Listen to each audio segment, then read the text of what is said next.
As-tu déjà ressenti que ton absence le déchire de l'intérieur, bien qu'il fasse semblant que tout va bien, comme si ton silence était un miroir qui l'oblige à se confronter à lui-même? Comme si le simple fait que tu ne sois plus disponible commençait à blesser son ego plus que n'importe quel mot.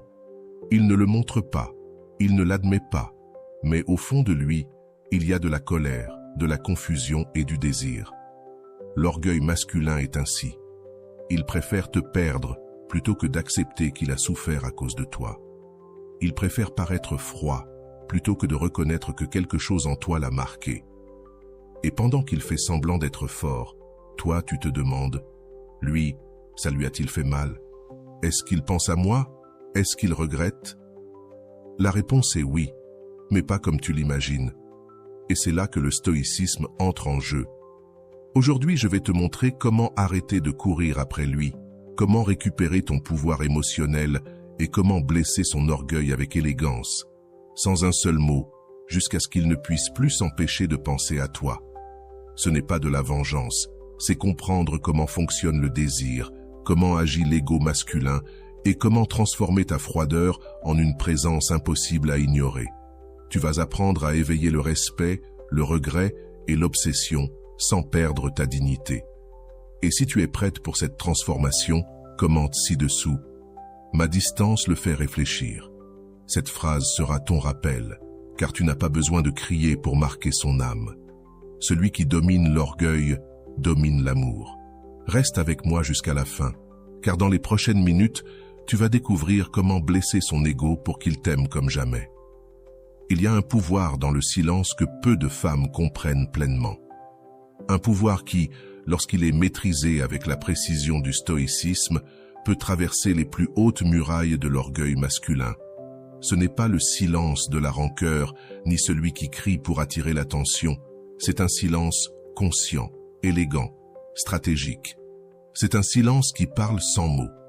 Lorsque la femme apprend à se taire au moment précis, quelque chose d'étrange se passe dans l'esprit masculin. L'homme, habitué à conquérir, à poursuivre, à résoudre, se retrouve soudainement sans réponse. Son cerveau, programmé pour résoudre des problèmes, se trouve devant une équation incomplète. Et dans ce vide, dans cette absence de réaction, il commence à projeter ses propres peurs, ses propres conclusions. Que pense-t-elle? Pourquoi ne réagit-elle pas comme d'habitude? Est-ce qu'elle est avec un autre? Est-ce qu'elle ne m'intéresse plus? Ces questions commencent à tourmenter son esprit. Et à chaque heure de silence, à chaque message sans réponse, à chaque appel ignoré, la blessure dans son orgueil se creuse. Le philosophe stoïcien Épictète disait « Ce ne sont pas les choses qui nous perturbent, mais nos opinions sur elles. » Et c'est exactement ici que réside le pouvoir du silence. Quand tu te tais, il n'a pas accès à tes opinions. Il ne peut pas se défendre. Il ne peut pas se justifier. Il ne peut pas manipuler la situation. Il ne peut que faire face à ses propres pensées, ses propres conclusions, à son propre reflet dans le miroir de ton absence. Mais attention, ce silence doit être authentique.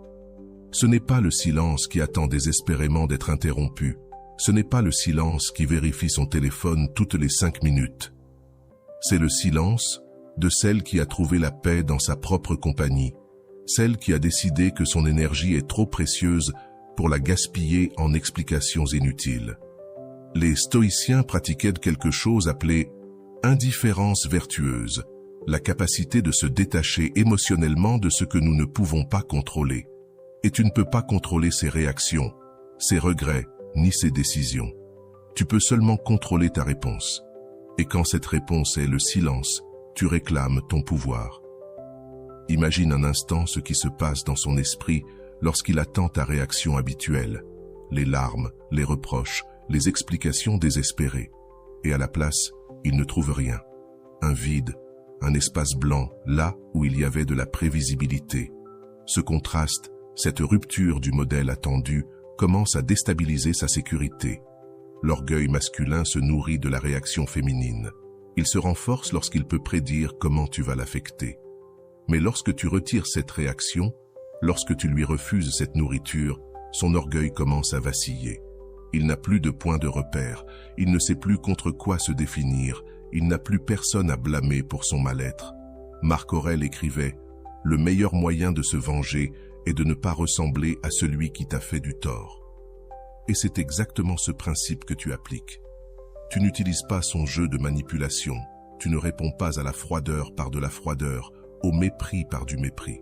Tu réponds par l'absence, l'espace, un silence qui le force à écouter ses propres pensées.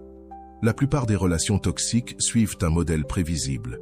Lui blesse, elle réagit, lui se distance, elle poursuit, lui impose des conditions, elle s'adapte. Mais quand tu brises ce cycle par ton silence, tu réécris les règles du jeu. Tu crées un nouvel espace où il ne sait pas comment te gérer, ni comment te contrôler. Ce silence crée une tension psychologique insupportable pour l'ego masculin. L'incertitude commence à ronger sa confiance, le doute commence à infiltrer sa sécurité. Et à chaque jour qui passe, sans savoir de toi, sans pouvoir confirmer qu'il est toujours à toi, une petite fissure se forme dans son armure. Il est important de comprendre que ce n'est pas de la manipulation. C'est simplement cesser de participer à un jeu où les règles étaient toujours faites pour que tu perdes. C'est réclamer ton temps, ton énergie et ta dignité. C'est décider que tu ne seras plus l'écho de ses actions, mais la créatrice de ton propre silence. Et voici la paradoxe que le stoïcisme comprend parfaitement. En acceptant que tu pourrais le perdre pour toujours, en étant réellement prête à aller de l'avant sans sa présence, c'est là que tu as le plus de pouvoir sur la situation. Pas parce que tu essaies de le contrôler, mais parce qu'enfin, tu te contrôles toi-même. Ce silence ne blesse pas seulement son orgueil, il le désoriente complètement. Parce que les hommes sont habitués aux femmes qui parlent, qui expliquent, qui supplient, qui pardonnent. Mais au lieu de cela, ils trouvent une femme en paix avec son silence. Et cela, ils ne savent pas comment le gérer. Une présence dérangeante précisément à cause de son absence. Souviens-toi que le silence n'est pas seulement l'absence de mots, c'est aussi l'absence de réactions émotionnelles visibles. C'est ne pas montrer de douleur quand tu le vois avec quelqu'un d'autre. C'est ne pas exprimer de joie lorsqu'il te cherche à nouveau. C'est maintenir un calme imperturbable qui le pousse à se demander constamment « Que se passe-t-il à l'intérieur de toi ?» Le véritable pouvoir du silence réside dans le fait qu'il crée un espace où il doit se confronter à ses propres démons, sans la distraction de tes réactions. Et dans cet espace, dans cette solitude imposée par ton absence, il commencera à reconnaître ce qu'il ressent réellement pour toi, au-delà du jeu de l'orgueil et de l'ego. Avant de continuer, si tu es nouveau sur ma chaîne, profite pour t'abonner et activer la cloche pour continuer à recevoir mon contenu et t'aider à vivre une vie beaucoup plus épanouie. Les stoïciens croyaient que la souffrance venait de l'écart entre nos attentes et la réalité. Quand tu cesses de nourrir ces attentes, quand tu ne réagis plus comme il le souhaite, tu le forces à confronter une nouvelle réalité. Une réalité où tu n'es plus un satellite tournant autour de lui, mais une planète avec sa propre gravité. Ce silence puissant n'a pas besoin d'être éternel. Son but n'est pas de punir, mais de transformer. De te transformer toi d'abord, en quelqu'un qui valorise sa propre paix au-dessus de la validation extérieure, et de transformer la dynamique entre vous, ensuite, s'il décide de gagner une place dans ta nouvelle vie. Parce qu'au final, ce qui blesse vraiment l'orgueil d'un homme, ce n'est pas qu'il t'ignore, c'est que tu sois devenu quelqu'un qui n'a plus besoin de son approbation pour être complète. C'est la réalisation que, pendant qu'il reste pris dans ses vieux schémas, toi, tu as évolué jusqu'à un endroit où sa présence n'est plus une nécessité, mais simplement une possibilité parmi tant d'autres. Et c'est précisément cette vérité qui, paradoxalement, éveillera en lui un désir plus profond. Un désir non basé sur la conquête facile, mais sur la reconnaissance de ta valeur inhérente. Un désir mêlé de respect, d'admiration et de cette sensation inconfortable d'avoir sous-estimé quelqu'un qui s'est révélé bien plus qu'il ne l'imaginait. Chaque homme a un point faible, un petit recoin de son âme où l'orgueil se mêle à l'insécurité. C'est précisément à cet endroit que la philosophie stoïcienne nous enseigne à concentrer notre attention, non pas pour détruire, mais pour réveiller une transformation profonde. Les stoïciens savaient que le véritable changement commence lorsque nous faisons face à nos vulnérabilités les plus cachées. Le point faible masculin n'est pas là où la majorité des femmes ont l'habitude de chercher. Il ne réside pas dans les jalousies évidentes ni dans les comparaisons explicites, mais dans quelque chose de bien plus subtil. La sensation d'irrelevance. Un homme peut supporter ta colère, ta tristesse, voire ton mépris. Mais ce qu'il ne peut pas supporter, c'est ton indifférence authentique. C'est la sensation qu'il n'occupe plus de place importante dans ton univers émotionnel. Quand un homme perçoit qu'il a été remplacé, non pas nécessairement par un autre homme, mais par ta propre plénitude, par ta paix intérieure, par ton autosuffisance, quelque chose de primitif se réveille dans sa psychologie. Le philosophe Sénèque disait « Personne n'aime autrui, mais ses propres sentiments ». Quand un homme ne peut plus provoquer de sentiments intenses chez toi, quand il ne peut plus confirmer son importance à travers ses réactions, son identité même commence à vaciller. Ce point faible a des racines ancestrales. Historiquement, la valeur d'un homme était liée à sa capacité à protéger, à fournir et à impressionner. Lorsque ton comportement transmet subtilement que tu n'as plus besoin de sa protection, que ses réalisations ne t'impressionnent plus et que tu peux te suffire émotionnellement sans sa présence, tu touches ce noyau primitif de son identité. Il ne s'agit pas de feindre l'indifférence, l'inauthenticité étant toujours perçue. Il s'agit de cultiver véritablement ton indépendance émotionnelle, de bâtir une vie tellement pleine en son absence que sa présence devienne une option et non une nécessité. Les stoïciens appelaient cela autarcie, la capacité de se suffire à soi-même. Observe comment un homme réagit lorsqu'il perçoit que tu n'as plus d'attente envers lui. Sa première réaction est presque toujours l'incrédulité. Ensuite, vient le test. De petites provocations pour voir si tu peux sortir de ta nouvelle sérénité. Enfin, si tu maintiens ta position, il y a la fascination. Car rien n'intrigue plus l'orgueil masculin qu'une femme qui a cessé d'orbiter autour de son ego. Le point faible le plus vulnérable d'un homme fier est la perception de son propre manque d'importance. Quand tout son être est habitué à se définir en fonction de son impact sur les autres, et particulièrement sur toi, se confronter à une version de toi qui ne réagit plus comme il l'attend, le laisse complètement désorienté. C'est comme s'il avait reçu un nouveau règlement en plein milieu du jeu. Marc Aurèle écrivait « Très bientôt tu auras tout oublié, très bientôt tout aura oublié ». Cette réalité est précisément ce que l'orgueil masculin craint le plus. Être oublié, remplacé, surpassé. Lorsque ton comportement suggère que tu as déjà entamé ce processus de dépassement, tu touches directement cette blessure ancestrale. Il est important de comprendre que cela ne signifie pas le traiter avec cruauté. Le stoïcisme ne promeut jamais la souffrance inutile. Ce qu'il prône, c'est la vérité, même si elle est inconfortable. Et la vérité est que toute relation saine doit pouvoir survivre au fait que les deux parties soient complètes et indépendantes. Le paradoxe est fascinant. Plus tu es capable de vivre sans lui, plus intensément, il voudra faire partie de ta vie. Plus tu démontres que ton bonheur ne dépend pas de sa présence, plus il voudra être présent. Ce n'est pas de la manipulation, c'est simplement ainsi que fonctionne la psychologie humaine. Nous valorisons ce que nous pourrions perdre, non ce que nous tenons pour acquis.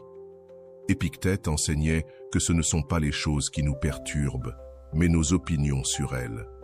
Lorsque tu changes ton opinion sur l'importance de sa présence dans ta vie, lorsque tu cesses de le voir comme indispensable et que tu commences à le voir comme une option parmi d'autres, tu changes fondamentalement la dynamique de pouvoir entre vous. Ce point faible dans l'orgueil masculin se manifeste de manière spécifique. Tu verras qu'il commence à mentionner des réussites qu'il supposait que tu connaissais déjà. Tu remarqueras un effort presque imperceptible pour t'impressionner. Il tentera de recréer des situations où avant, il avait ton attention garantie. Ce sont les signes d'un orgueil blessé qui tente de se reconstruire en ta présence. Ce qui est fascinant dans l'application du stoïcisme aux relations, c'est qu'il nous enseigne à valoriser la vertu plus que le résultat. Si tu pratiques l'indépendance émotionnelle dans l'intention de le manipuler, tu échoueras. Mais si tu cultives véritablement ta force intérieure, si tu construis une vie qui te complète même en son absence, alors tu as gagné, peu importe s'il revient ou non. Le véritable point faible de l'orgueil masculin ne réside pas dans les mots que tu peux dire, mais dans la transformation silencieuse qu'il peut observer. Il n'y a rien de plus déroutant pour un homme que de voir la femme qui répondait à tous ses stimuli, soudainement élevée à un niveau où ces mêmes stimuli ne provoquent plus de réaction. Lorsque l'homme perçoit que tu as touché ce point faible, sa réponse initiale sera généralement de s'éloigner. C'est un mécanisme de défense primitif, une retraite stratégique pour évaluer la situation.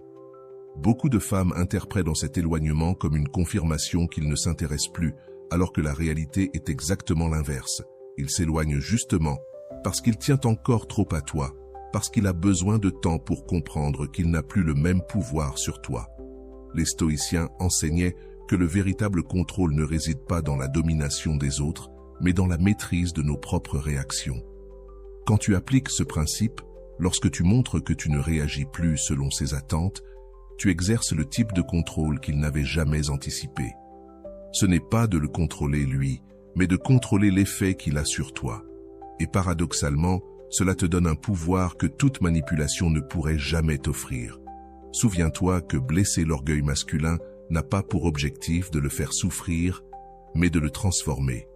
Si tu cherches uniquement à lui faire mal, tu perpétueras un cycle de douleur qui finira par te rattraper.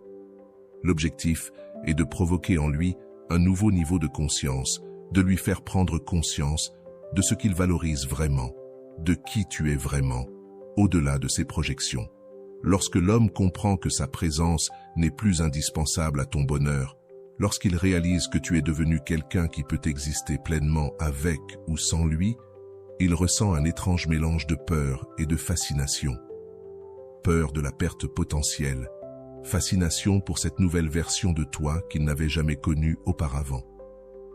Ce point faible, lorsqu'il est touché avec la sagesse stoïque et l'intention de grandir et non simplement de blesser, peut devenir le catalyseur d'une transformation profonde, non seulement en lui, qui doit réévaluer sa valeur et sa place dans ta vie, mais surtout en toi, qui a découvert une force intérieure qui transcende toute relation.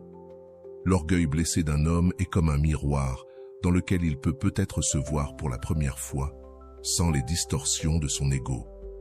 Il peut voir combien de son identité était construite sur ta réaction, sur ton attention, sur ta nécessité.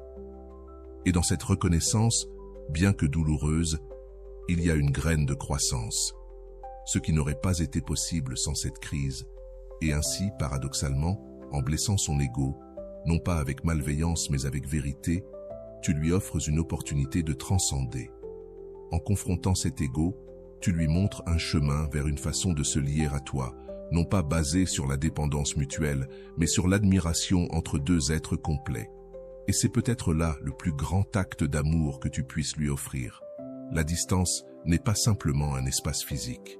C'est une force psychologique qui, lorsqu'elle est utilisée correctement, crée un magnétisme irrésistible. Les anciens stoïciens comprenaient déjà ce principe fondamental. Ce qui s'éloigne acquiert une valeur spéciale. Ce qui devient rare se transforme en trésor. Lorsque tu appliques cette sagesse à un homme dont l'ego a défini la relation, une transformation surprenante se produit.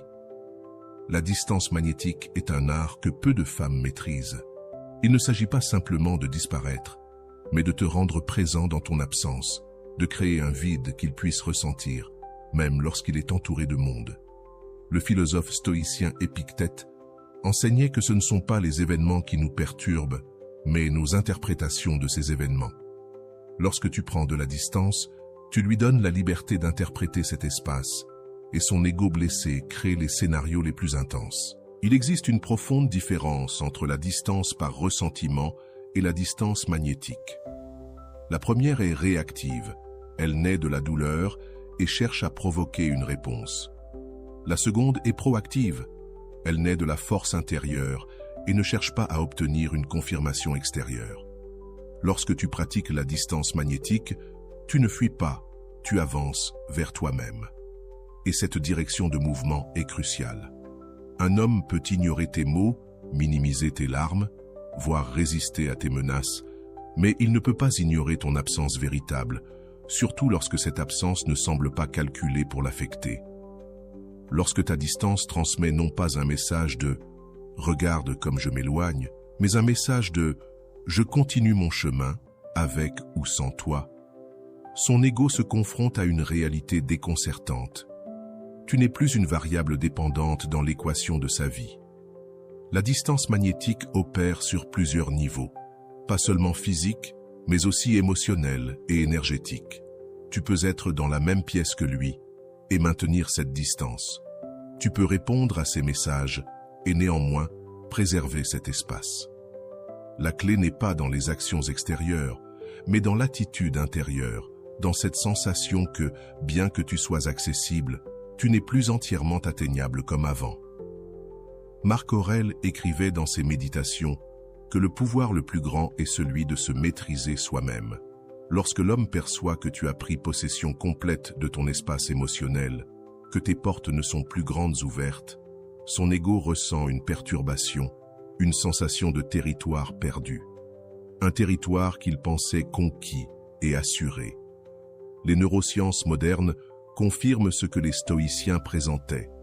Le cerveau humain est programmé pour accorder plus de valeur à ce qui est perçu comme rare ou en danger de se perdre. La dopamine, le neurotransmetteur du désir et de la motivation, se déverse plus intensément vers des objectifs perçus comme précieux mais incertains. Ta distance magnétique active précisément ce mécanisme dans son cerveau, transformant ta présence en un précieux trophée neuronal. Il existe une technique spécifique au sein de cette distance qui s'avère particulièrement efficace. La présence intermittente. Ce n'est pas une question de disparaître complètement, mais d'alterner entre des moments d'accessibilité et des périodes d'absence inexplicables. Cette imprévisibilité crée un état d'alerte constant dans son système émotionnel, une tension attendue qui garde ton image vivante dans son esprit, même quand tu n'es pas là. Les hommes, particulièrement ceux qui ont un ego dominant, sont habitués à ce que les femmes ajustent leur disponibilité émotionnelle en fonction de leurs signaux.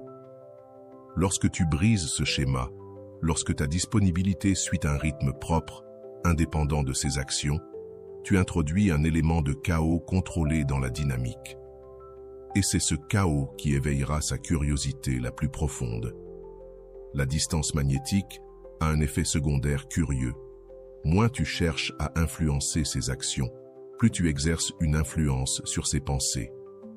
C'est ce que Sénèque appelait la paradoxale liberté de détachement. En renonçant au contrôle direct, tu accèdes à une influence plus subtile et plus puissante. Tu ne manipules pas ses actions, tu réorientes simplement son attention. Pour que cette distance soit réellement magnétique, elle doit être accompagnée d'une croissance personnelle visible. Il ne suffit pas de t'éloigner, il faut t'éloigner vers quelque chose de mieux. Lorsque lui perçoit que ta distance n'est pas seulement un espace vide, mais un chemin vers une version améliorée de toi-même, son ego blessé se transforme en quelque chose de plus complexe, un mélange de regret pour ce qui a été perdu et de désir de faire partie de ce qui est nouveau.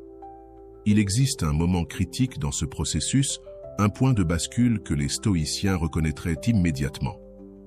C'est lorsque lui commence à chercher ton attention de manière qu'il n'aurait jamais envisagée auparavant. Lorsqu'il commence à exister selon tes termes et non les siens. C'est à ce moment précis que la distance magnétique a complété son premier cycle de transformation. La véritable épreuve de la réussite de cette distance ne réside pas dans ses mots de regret ou ses promesses de changement, mais dans un changement subtil de son comportement. Il commence à te traiter comme quelqu'un qu'il pourrait perdre à tout moment, et non comme quelqu'un dont la présence est assurée. Il y a une nouvelle qualité dans son regard, une nouvelle attention dans ses actions. Pour maintenir cette distance magnétique, tu dois l'ancrer dans quelque chose de réel en toi. Ce ne peut être simplement une stratégie. Elle doit être le reflet extérieur d'une transformation intérieure véritable. Les stoïciens parlaient de vivre selon la nature. Dans ce cas, vivre selon ta nouvelle nature, une nature qui n'orbite plus autour de son approbation ou de son attention. Lorsqu'un homme se confronte à cette nouvelle réalité, sa réaction initiale est presque toujours de l'incrédulité. Cela est temporaire. Il reviendra à la normale. Cette phase est cruciale. Son ego essaie de se protéger, en supposant que ta transformation n'est que passagère, que c'est simplement une réaction à ses actions. La véritable blessure à son ego survient lorsque le temps passe et confirme que le changement en toi est constant. La philosophe stoïque Hipparchia montrait par sa vie que la liberté d'une femme commence par son indépendance vis-à-vis de la validation extérieure. Lorsque tu appliques ce principe, lorsque ta distance reflète une liberté intérieure nouvellement découverte, non seulement tu remets en question son ego, mais tu mets en doute tout le système de croyances qui soutenait cet ego. C'est peut-être là l'aspect le plus transformateur de la distance magnétique. Elle ne change pas seulement la dynamique entre vous, elle modifie potentiellement sa vision complète des relations. En rencontrant une femme qui ne suit pas les schémas habituels de dépendance émotionnelle, il est forcé de revoir ses propres attentes et définitions de l'amour et de la manière d'aimer. La distance magnétique, lorsqu'elle est pratiquée avec la sagesse stoïque du détachement et de l'autosuffisance, crée un espace où il est possible de développer une nouvelle forme de relation. Une relation fondée non sur la nécessité mutuelle, mais sur l'admiration réciproque, non sur la dépendance, mais sur un choix conscient, non sur la peur de la perte, mais sur l'appréciation du présent. Et c'est précisément cette possibilité d'une relation plus élevée qui, paradoxalement, arrive qu'un homme découvre soudainement en toi une valeur qu'il n'avait jamais remarquée auparavant. Ce n'est pas parce que tu as fondamentalement changé qui tu es, mais parce que tu as changé fondamentalement la manière dont tu te relèves par rapport à toi-même. Et cette transformation, ce nouveau respect de toi-même, est ce qui finit par traverser les défenses de son orgueil et le connecte à un désir plus authentique, plus profond, plus durable que tout ce qu'il a ressenti avant. Le stoïcisme a traditionnellement été associé à des figures masculines, Sénèque, Marc Aurèle, Épictète. Cependant, il existe une application spécifiquement féminine de ces principes qui peut transformer complètement la dynamique de n'importe quelle relation. Le stoïcisme féminin n'est pas de la dureté ni de la froideur, c'est une forme raffinée de pouvoir émotionnel que les hommes ont rarement rencontré. Tandis que l'orgueil masculin se nourrit souvent de conquêtes extérieures, le stoïcisme féminin fleurit dans les conquêtes intérieures. C'est la capacité de maintenir la sérénité face à la tempête émotionnelle, de préserver ta dignité quand tout autour de toi invite au chaos. Lorsque qu'une femme incarne ces principes, elle crée un contraste si profond avec les réponses émotionnelles habituelles qu'un homme se trouve complètement déconcerté. Les stoïciens enseignaient que la vertu est le seul bien véritable. Pour la femme qui pratique ce stoïcisme, la vertu ne réside pas dans le fait de plaire, de s'adapter ou de se sacrifier indéfiniment. Elle réside dans le maintien de l'intégrité de ses propres valeurs, dans le fait de cultiver un esprit serein qui ne dépend pas de la validation externe. Et paradoxalement, c'est cette indépendance émotionnelle qui devient magnétique pour l'orgueil masculin blessé. Il existe une différence subtile mais cruciale entre le stoïcisme féminin et la simple indifférence. L'indifférence est passive, elle est l'absence d'émotion. Le stoïcisme est actif, c'est la présence du contrôle sur les émotions. Ce n'est pas que tu ne ressens rien, c'est que tu choisis consciemment comment exprimer ce que tu ressens. Cette distinction fait que ton comportement devient si déconcertant pour lui. Imaginons la scène. Il fait quelque chose spécifiquement pour provoquer tes jalousies, tes insécurités ou ta douleur, quelque chose qui, auparavant, aurait déclenché des appels désespérés, des messages interminables ou des confrontations dramatiques. Mais cette fois-ci, il reçoit une réponse différente, pas une froideur calculée, mais une tranquillité authentique qui suggère que son action n'a à peine effleuré la surface de ton nouveau monde intérieur. Épictète enseignait que nous devons distinguer ce que nous pouvons contrôler de ce que nous ne pouvons pas. Le stoïcisme féminin applique ce principe avec une précision chirurgicale. Tu ne peux pas contrôler ses actions, mais tu as un contrôle absolu sur ta réponse. Tu ne peux pas contrôler s'il te valorise, mais tu peux déterminer complètement ta propre valeur. Cette clarté de limite déstabilise un homme habitué à des femmes qui tentent de le contrôler lui, au lieu de se contrôler elle-même. L'orgueil masculin a un point aveugle significatif. Il est entraîné à répondre à une résistance directe, à un conflit ouvert. Ce qu'il ne sait pas gérer, c'est l'acceptation tranquille, qui n'implique pas de soumission. Quand une femme dit « non », non pas avec colère, mais avec sérénité, « je comprends ta décision, même si je ne la partage pas. Je respecte ton chemin, même si le mien est différent. » Cela désarme complètement les mécanismes de défense habituels de l'orgueil.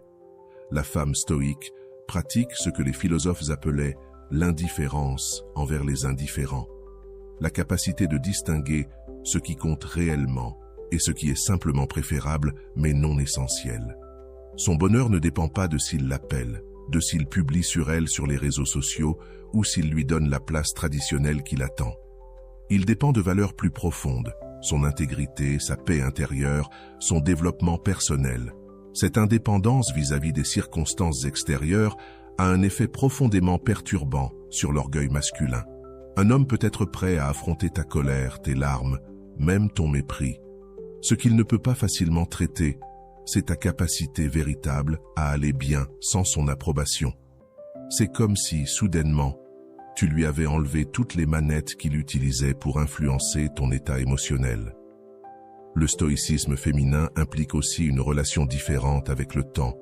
La femme stoïque ne réagit pas impulsivement. Elle observe, elle traite, elle réfléchit.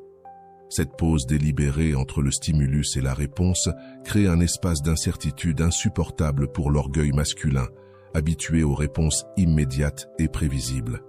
Imaginons à nouveau, il envoie un message ambigu, conçu pour réveiller ton anxiété ou ton espoir. Avant, tu aurais répondu en quelques secondes avec des émotions transparentes. Maintenant, tu laisses passer des heures, peut-être une journée entière, pendant que tu réfléchis à savoir si ce message mérite vraiment ton énergie et quel type de réponse serait aligné avec ton nouveau soi. Cette incertitude temporaire est une forme de torture exquise pour son orgueil. Marc Aurèle écrivait que l'art de vivre ressemble plus à une lutte qu'à une danse. Le stoïcisme féminin reconnaît cette vérité sans perdre son élégance. Ce n'est pas une philosophie de résignation, mais de résistance raffinée. Tu ne rejettes pas la lutte, tu en changes simplement les termes, l'élevant à un niveau où l'orgueil masculin n'a plus l'avantage automatique. Cette forme de stoïcisme te permet de faire quelque chose d'incompréhensible pour l'orgueil blessé, désirer sans avoir besoin. Tu peux reconnaître que tu souhaites qu'il soit dans ta vie sans en faire une nécessité pour ton bien-être. Cette posture est révolutionnaire dans une culture qui a appris aux femmes que l'amour est besoin, sacrifice, dépendance. C'est une forme d'amour qui ne demande pas la permission et qui ne cherche pas l'approbation. Lorsqu'une femme intègre les principes stoïciens, elle commence à évaluer un homme, non pas par les émotions qu'il réveille en elle, mais par les vertus qu'il montre de manière constante. L'attrait superficiel, les moments d'intensité, même la chimie sexuelle, passent tous au second plan face à la question essentielle. Fait-il preuve d'intégrité? Respecte-t-il ses engagements? Est-il cohérent entre ce qu'il dit et ce qu'il fait? Cette réévaluation basée sur les vertus plutôt que sur les émotions est profondément déstabilisante pour l'orgueil masculin, surtout s'il est habitué à compenser les manques de caractère par une intensité émotionnelle. Ces outils habituels de réconciliation, grands gestes, promesses passionnées, moments d'intimité intense, ne fonctionnent plus comme avant. Il se retrouve dans un territoire inconnu où seules ses actions cohérentes, et non ses paroles ou moments, ont un véritable poids. Le stoïcisme féminin transforme également ta relation avec la souffrance. Épictète enseignait que la souffrance surgit lorsque nous insistons pour que la réalité soit différente de ce qu'elle est. Lorsque tu acceptes la réalité de qui il est, de ce qu'il a fait, de comment il a agi, sans chercher à la distordre pour protéger tes espoirs ou tes illusions, tu accèdes à une clarté qui est intimidante pour son orgueil. Cette acceptation ne signifie pas approbation ni résignation, mais simplement voir la vérité sans filtres émotionnels. Et lorsque l'homme se sent véritablement vu, non pas la version idéalisée qu'il veut projeter, ni la version diabolisée qui justifierait ta colère, mais son véritable être, avec toutes ses contradictions, il expérimente une vulnérabilité à laquelle son orgueil ne peut répondre. Le stoïcisme féminin culmine dans ce que nous pourrions appeler l'amour conscient, la capacité d'aimer depuis la force, non depuis le manque. Offrir ta présence comme un cadeau, non comme un besoin. Cet amour ne cherche pas à se compléter dans l'autre, car il est déjà complet en soi-même. Et paradoxalement, c'est cette complétude qui rend ton amour si précieux, si convoité par l'orgueil blessé qui cherchait toujours à se définir à travers ta nécessité.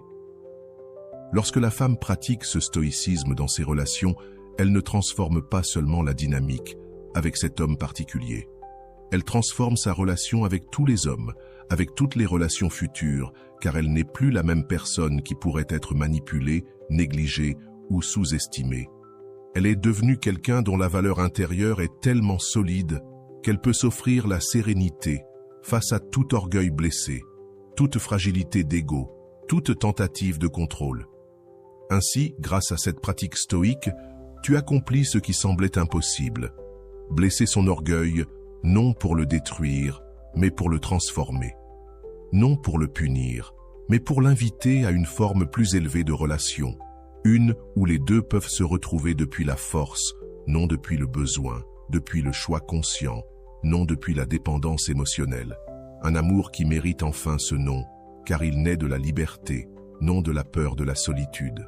Celui qui apprend à blesser l'orgueil d'un homme découvre que son absence sereine accomplira bien plus pour conquérir son âme que 1000 paroles désespérées.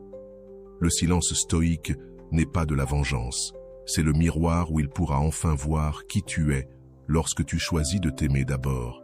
Et voilà, j'espère que vous avez trouvé beaucoup de valeur dans cette vidéo. Merci d'être resté jusqu'à la fin de cette vidéo, j'adore quand vous faites ça. Si vous voulez une autre vidéo sur ce sujet, écrivez en commentaire « J'en veux encore plus ». J'espère vous revoir dans une autre vidéo. Merci pour ton temps, prends soin de toi et à bientôt.